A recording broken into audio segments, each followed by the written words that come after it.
এই dedicated rail bridge হওয়ার জন্য আসলে এই সময়টা কমে 3 মিনিটে চলে আসবে। এখানে আমরা 120 কিলোমিটার গতিতে আমরা ট্রেন চালাতে পারবো। এর মধ্যে আপনারা জানেন গত ফেব্রুয়ারি মাসের 12 তারিখ থেকে এই সিঙ্গেল লাইনে, এই ডেডিকেটেড রেল ব্রিজের সিঙ্গেল লাইনে ট্রেন যাওয়া আসা শুরু হয়েছিল। এটা আমরা ট্রায়াল রান বলে থাকি, বাট যাত্রী পরিবহন করা হচ্ছিল। আজকে সেটি দুটো লাইন, অর্থাৎ ডাবল লাইন সেটি আজকে উদ্বোধন হয়ে গেল। এরপর থেকে দুটো লাইনে আমাদের এই যমুনা রেল ব্রিজ দিয়ে আমাদের ট্রেন চলাচল করবে।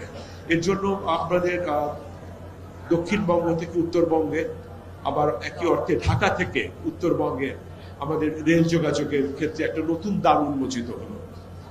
এবং এই সুবিধা আমরা রেলের আয়বদ্ধ কাজেও আসলে ব্যবহৃত হবে। কারণ আপনারা জানেন যে এখান দিয়ে কোনো কন্টেনার ট্রেন বা ফ্রেট ট্রেন বা গুডস ট্রেন বা কোনো ভারী কনসাইনমেন্ট কিন্তু আমরা পরিবহন করতে পারতাম না যমুনা বহুমুখী সেতুর যে রেল লিঙ্ক দিয়ে।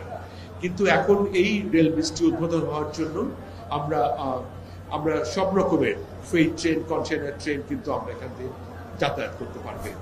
আর আপনারা জানেন যে ট্রান্সএশিয়ান রেল নেটওয়ার্ক অথবা সার্ক রেল নেটওয়ার্ক, এটার একটা দীর্ঘদিনের আমাদের এই রিজিয়নকে একটা কানেক্টিভিটি, রেল কানেক্টিভিটি বাড়ানোর জন্য কিন্তু বিভিন্ন পরিকল্পনা রয়েছে।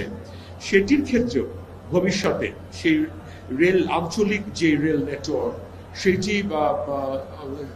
সাফল্যের জন্য কিন্তু আসলে এই রেল ব্রিজটি বিশেষ ভূমিকা রাখবে।